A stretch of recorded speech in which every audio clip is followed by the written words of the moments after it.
Hello, I'm Harley Schlanger. Welcome to our weekly dialogue with Helga Zepp-LaRouche, the founder and chairwoman of the Schiller Institute.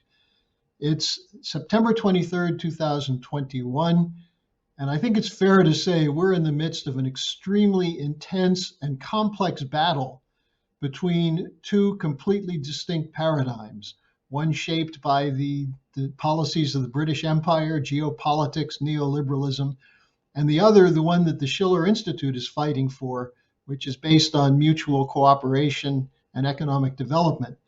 Helga, why don't we start with the most obvious area of British manipulation, which is the efforts to carry out regime change now targeting China and Russia. There were some developments on that, including Rupert Murdoch's paper. What's going on there? Amazing, but obviously the two nations which are at the center of a whole, new development around the Belt and Road Initiative, around the Shanghai Cooperation Organization, around the BRICS. There is a whole, network of nations gathering around Russia and China. And what do the British do, or the British as well as their Commonwealth friends? They are openly, targeting Putin and Xi Jinping for regime change, which is quite offensive. Now, in the case of Putin, it comes from Chatham House, the major think tank in London, basically accusing Putin of everything, falsifying the Duma election, various being one accusation is even that Putin could be behind the assassination attempt against one of the main aides of the Ukrainian president Zelensky, which it's again and again these accusations, and the aim is very clear to get rid of Putin. And a similar operation is being run at the same time, coming from the Australian newspaper of Murdoch, who is, also arch asset of the British Empire, demanding or basically threatening that the only way how a war between the United States and China can be avoided is by, having the Communist Party get rid of Xi Jinping and replacing him with some other leaders who are less, less at odds with the Anglo-American empire. I mean, this is what we had already a couple of months ago from the Atlantic Council, which had put out this paper from a so-called high-level government person called Anonymous, called the Longer Telegram. And this was basically openly saying, that the CPC should kick out or get rid of Xi Jinping and replace it with a leadership which basically capitulates to the Washington consensus. Now, this, is highly offensive. And then if you take that together with this so-called AUKUS, we decided that we will call it AUKUS in a reference to Schiller's poem Nänie, referring to the river and the god of the underworld. AUKUS stands for Australia, UK, United States, and it refers to this new military alliance which these three countries, Great Britain, US, and Australia, have formed, and which led to this affront against France, whereby Australia cancelled the buying of 12 submarines, which is a huge affront against France, and replacing it with buying nuclear-fueled submarines from the United States.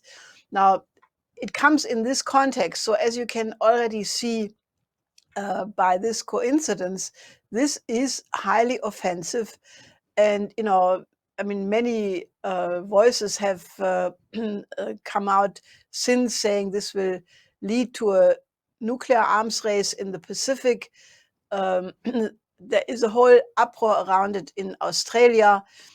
But I think that this is very serious stuff, and unfortunately, it does confirm what some analysts had suspected, that when President Biden announced that he would pull out of Afghanistan and end the era of endless wars, that this was just to get some more maneuvering room to redeploy in the Indo-Pacific for the confrontation with Russia, but especially with China.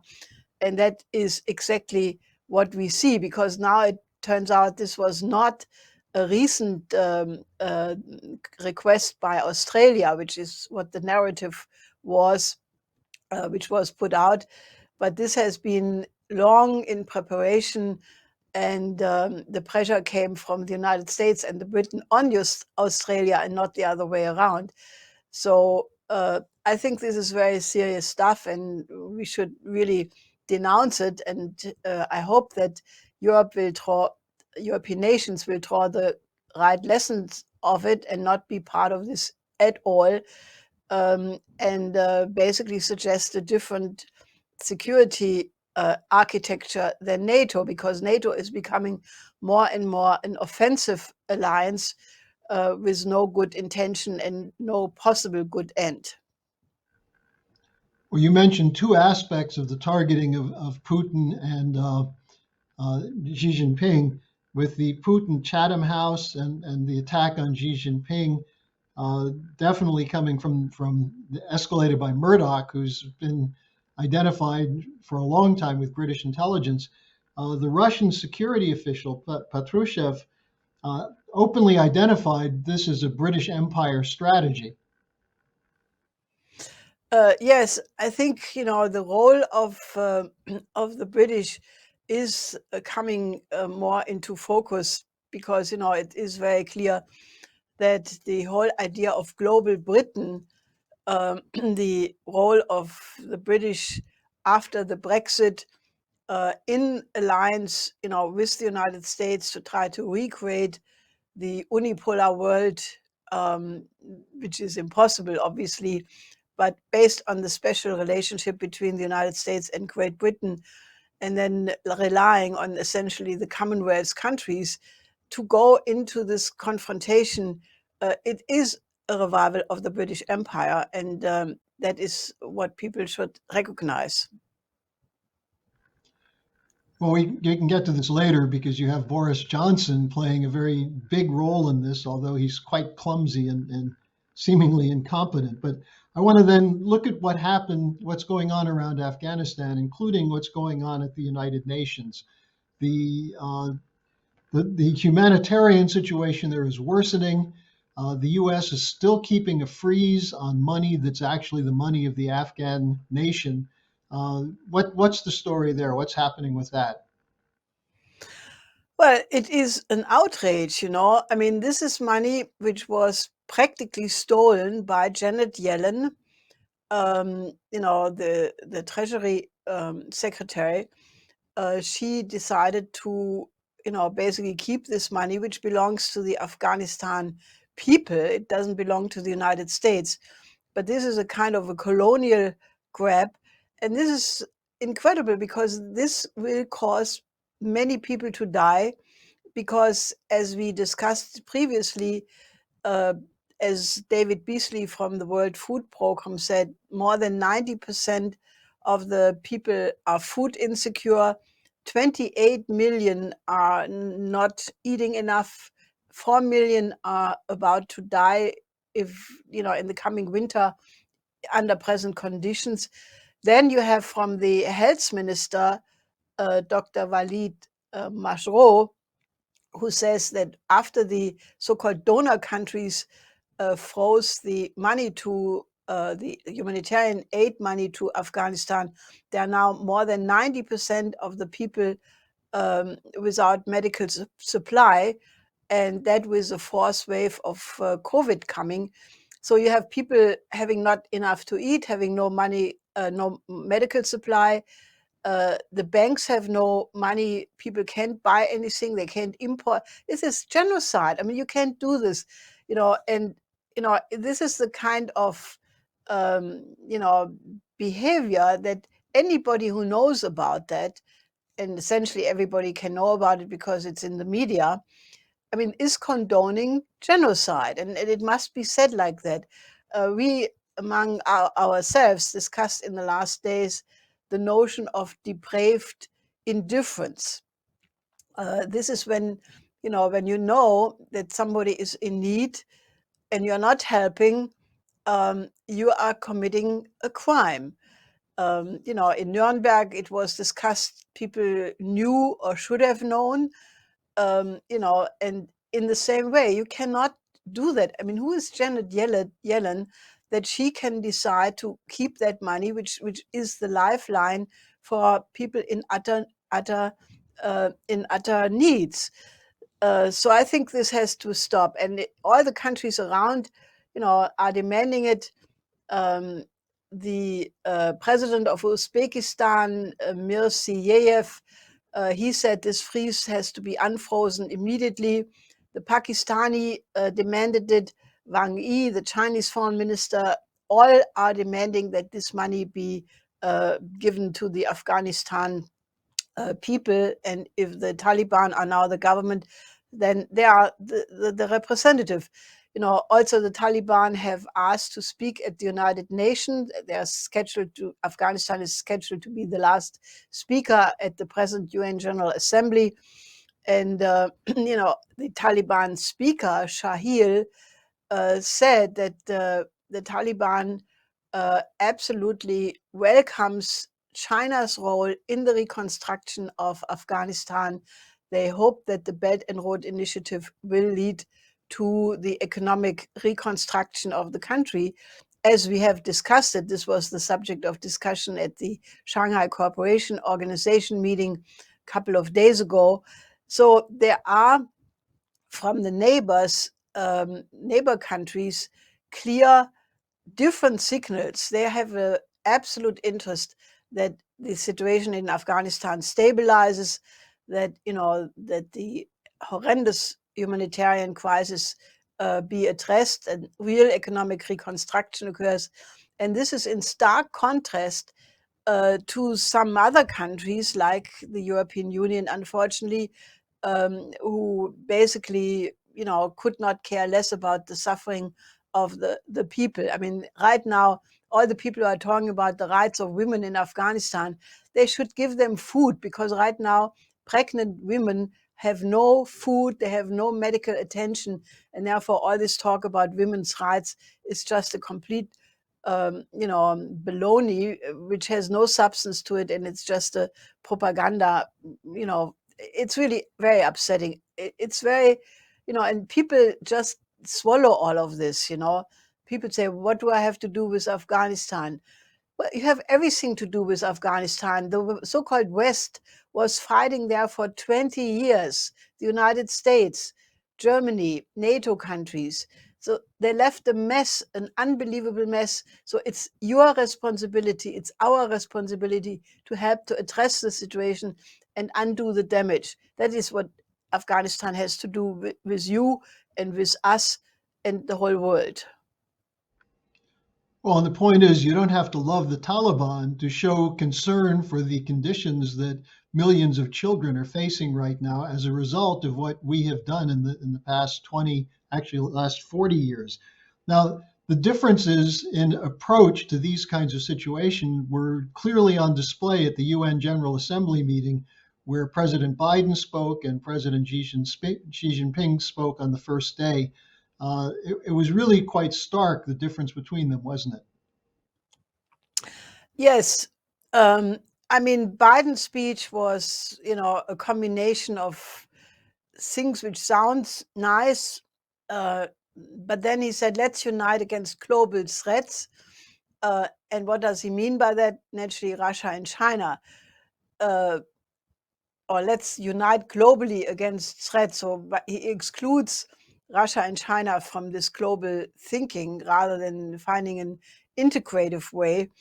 And then he promised a major initiative to provide developing countries with more vaccines, asking other countries to join in this effort. That is good and laudable, but I think the underlying premise is this confrontation with Russia and China, which is stupid and dangerous.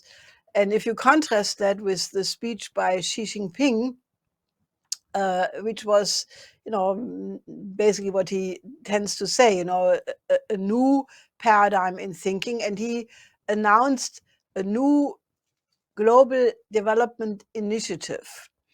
Now, while it is not yet totally clear what that will involve, he says things like it should involve high-tech development to increase the productivity as part of the development perspective.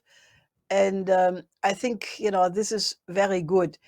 I think the Xi Jinping wants to be integrative, and the new paradigm is not exclusive of any nation, but that is unfortunately what the Western is at this point still set to do: geopolitical confrontation. Now, one of the things that was reported was that the Chinese made a concession by saying they're not going to be building coal plants in other countries. But it is clear the Chinese are still highly committed both to the development of coal plants for consumption in China, but also a major program for nuclear power. Is this a contradiction? Did they make a big concession on this? Well, I think, while I don't have the inside knowledge of what went into this decision, I think it is a way of China to respond to this unbelievable propaganda barrage, which is escalating, and basically, show that they want to be part of the world community. And it does not mean, as far as I can evaluate at this point, a lessening of the intention to help the underdeveloped countries to overcome their underdevelopment. Because at the same time, they have now not only, I think, 30 nuclear units are planned to be built along the Belt and Road Initiative countries, but very importantly, they also have now the high temperature pebble bed reactor ready, to be ready also for export. Now, this is a very interesting technology, which was, as far as I can see at this point, developed in Germany, in Jülich, by Professor Schulten, and he gave this technology totally with all aspects to the Chinese in the early 90s, because the anti-nuclear sentiment in Germany at that time was so big, that it was not realizable. And Professor Schulten said, this is such an important technology that I rather give it completely to the Chinese rather than it's being not built, because it would hold up the development of the humanity in an unbelievable, unforgivable way. So I visited the first test reactor when it was built in 96 at the outskirts of Beijing. And now this technology is practically ready and ready for export. It's absolutely safe. It totally excludes the possibility of a nuclear accident, so nobody can have that argument against it. So I think the Chinese are just trying to adjust to the unbelievable barrage of attacks against them, which comes in many forms.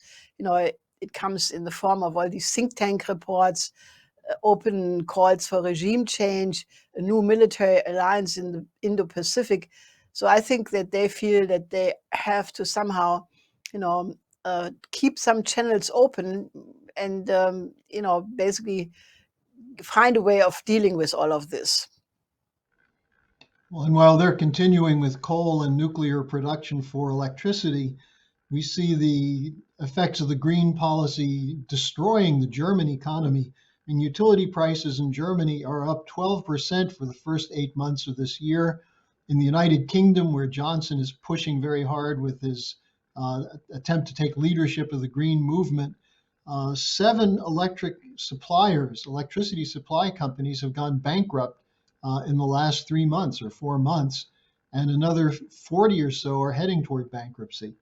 So this whole Green New Deal is not going to work.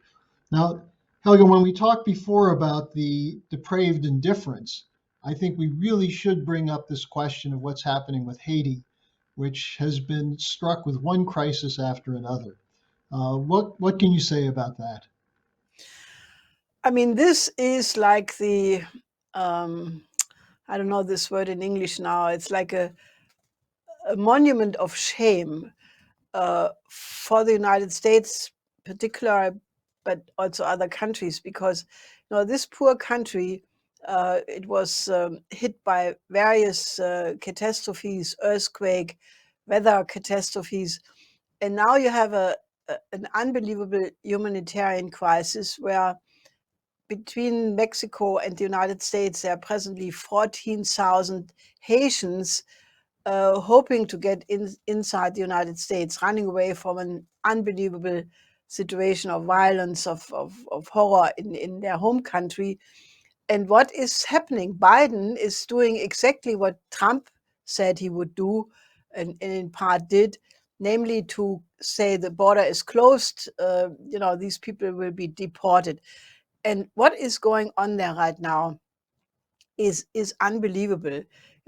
People are being put in shackles, being put in buses. They're not told where they go, and then they are being deported. Very few have the access to have asylum consultations or tests. Many of them are being shipped back by airplanes in a situation where the government of Haiti has not been asked. Normally, when you send back asylum seekers, the government has to give their consent. This was not done. So these people are in a completely lawless situation. And, I think Maxine Waters said this is worse than what happened during slavery, where the cowboys were whipping the slaves, chasing them wherever.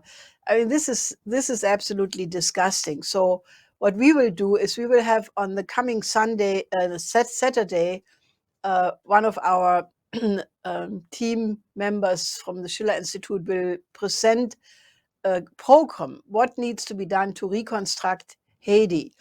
And we will present that and we will campaign for it, because this is a very small country and it would be very easy to address it with real infrastructure development to reconstruct the country. I mean, it reaches a point, you have, if you look at what the condition of the world is, you have Afghanistan, we discussed already, more than 90% in jeopardy. Iraq is still a hellhole. Yemen, the movie Hunger Ward, which was produced by the World Food Program, an unbelievable accusation of the West for the sanctions, for the using Yemen for proxy war purposes. Syria, more than 90% of the people are below the extreme poverty line. This is all, and let's not even talk about African nations, some Latin American nations. This is unbelievable, and it is not necessary. It would be very, very easy to start to overcome that. If the Chinese can build railways in Africa, in other continents, if they can build industrial parks, why the West is not doing it? Because it has a neo-colonial Malthusian intention. And the people who condone that and say, oh, I'm not interested in it, why should I go there? They make themselves co-guilty and co-responsible. And we have to raise our voice, and we have to, basically try to evoke the conscience of the people to mobilize to stop that, because this brings into question the moral fitness of the human species to survive.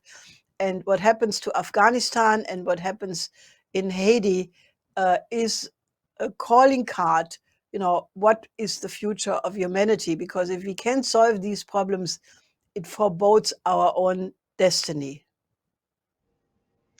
Well, this will be this Saturday at 2 p.m. Eastern Time at the schillerinstitute.com, a discussion of a program that could rebuild Haiti, but also how to address this problem of moral indifferentism. And I think, Helga, we can just conclude with this. The American system was based on the pursuit of happiness, not moral indifference. And I'd just like you to say something about that contrast, because that's really what we're talking about, isn't it? Well, naturally, it is not excluded that this whole present confrontation will end up in a nuclear war and there will be nobody left to reflect about it. I mean, that unfortunately is a very stark possibility. If that does not happen, I think, many nations around the world are right now confronted with the choice to either be the military base or the aircraft carrier for NATO, for an unipolar world where they are at best in a colonial status, or they can join a paradigm whereby they join with Russia, with China, with the Belt and Road Initiative. And these are open programs. Xi Jinping has said many times he welcomes the United States and the European nations to be part of it. And I still insist we have to arrive at a different paradigm, especially because if you look at the similarities. I mean, people are saying communism.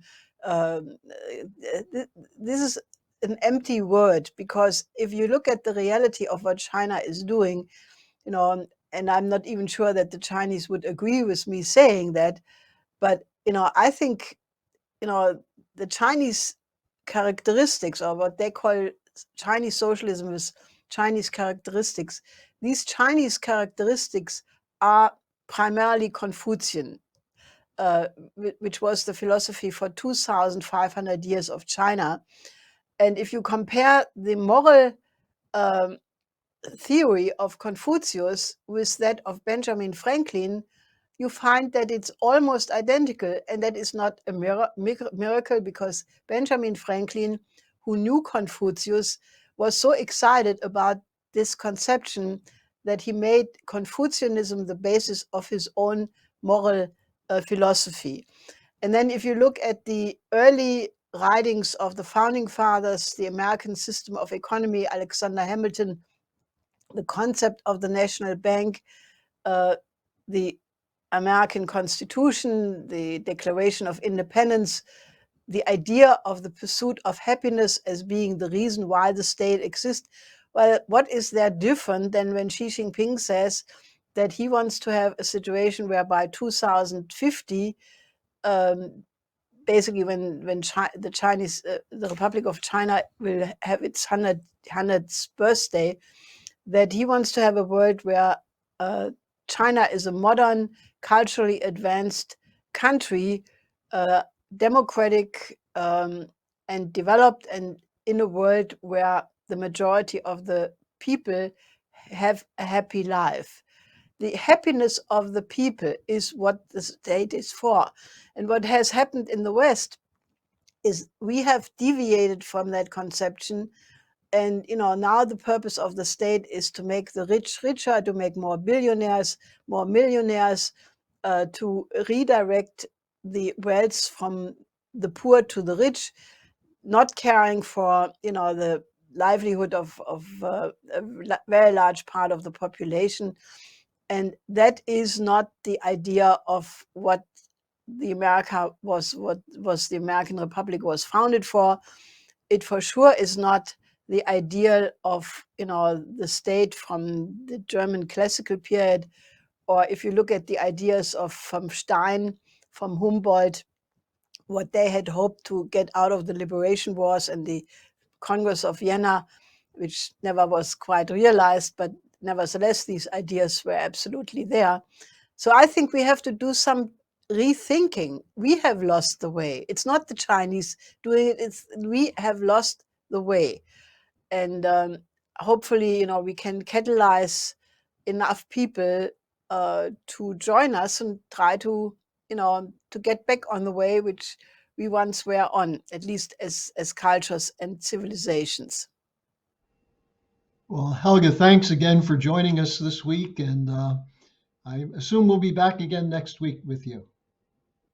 Yes, till next week.